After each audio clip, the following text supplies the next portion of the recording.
Karibu sana katika sehemu ya kwanza kabisa ya simulizi hii nzuri iitwayo Yasinta Waneleza. Mtunzi na mwandishi wa simulizi hii ni Lovie Pius Kijego, anayepatikana kwa simu nambari 0757238304.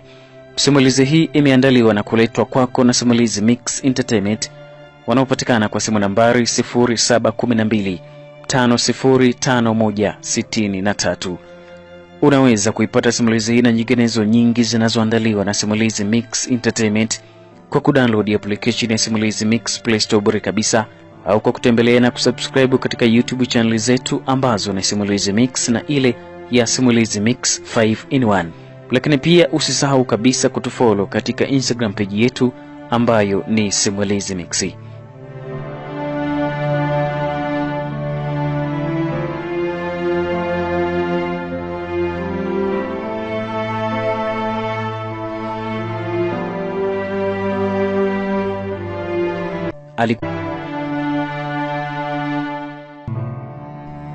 Maisha yaliendelea kuwa magumu sana katika familia ya Mama Richard, ambaye maisha ya dhiki na taabu ndiyo yamekuwa rafiki yake na jirani yake wa karibu sana. Mama huyu alibahatika kupata mtoto mmoja wa kiume ambaye aliitwa Richard, na walipenda kufupisha jina hilo na kumuita Richi. Walikuwa ni wakazi wa jijini Mwanza, ambapo Mama Richard alikuwa ni mkulima mzuri sana, na umri wake ulivyokuwa unazidi kwenda alishindwa kabisa kulima tena, na akawa anakaa tu nyumbani na kufanya shughuli ndogo, ikiwa kijana wake Richard alikuwa akiendelea na masomo yake kwa shida sana, mpaka alipofikia hatua akaanza kulaumu maisha ya kwao na kujuta kuzaliwa katika familia ile duni iliyokuwa imetawaliwa na njaa, tena nyuso zao zikiwa hazina furaha kabisa muda wote. Baada ya miaka 6 kupita, kijana Richard alikuwa amehitimu kidato cha 6 katika shule ya sekondari Nsumba, na alifaulu vizuri kwa kupata daraja la kwanza. Na kiukweli mama yake alifurahi sana mpaka machozi yakamdondoka, yakiashiria mama huyo moyoni alikuwa anawaza kwamba Richard atakwenda vipi chuo kikuu.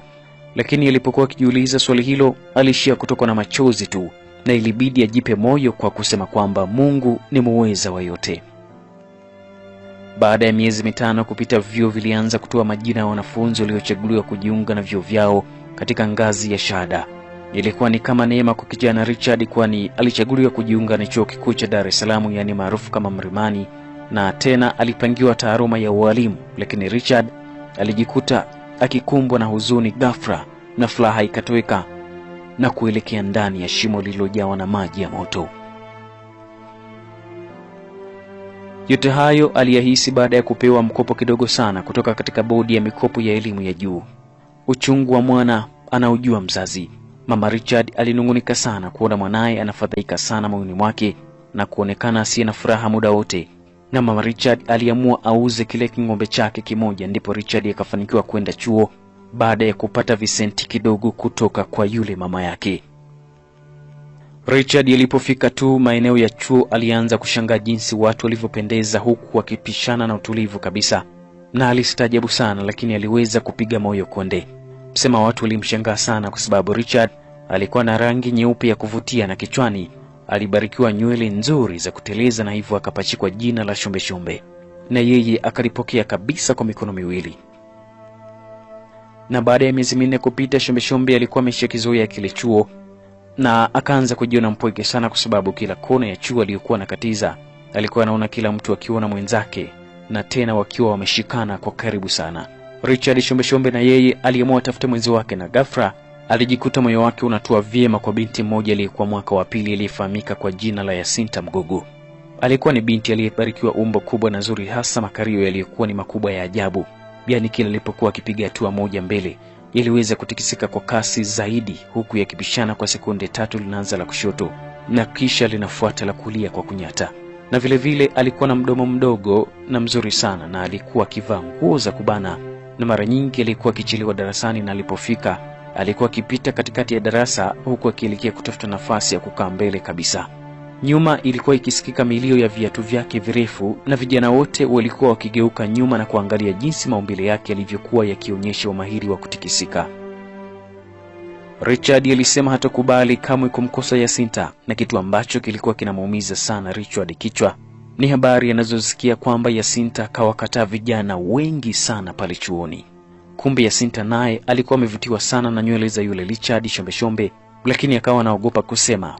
Basi Richard alivyotupia karata yake ya kwanza tu, Yasinta akawa amekubali waweze kuwa wapenzi. Lakini kumbe Yasinta alikuwa anapewa mkopo mkubwa sana kuliko Richard Shombe Shombe, na hiyo haikutosha. Yasinta bado alimficha Richard kwamba yeye ni mke wa mtu, tena wa ndoa kabisa. Jamani, wanawake hawa hata sijui hizi tabia wamerithi wapi. Kumbe Yasinta alipofika chuoni alivua pete ya ndoa na kuificha chini ya godoro, lakini kutokana na maringo aliyokuwa nayo Yasinta mithili ya kinyonga mchanga, alisababisha Richard akosane na kila mtu pale chuoni. Na hiyo haikutosha, bado pesa yote ya mkopo aliyopewa Richard pia iliishia kumvisha Yasinta na kumpeleka saluni kila siku.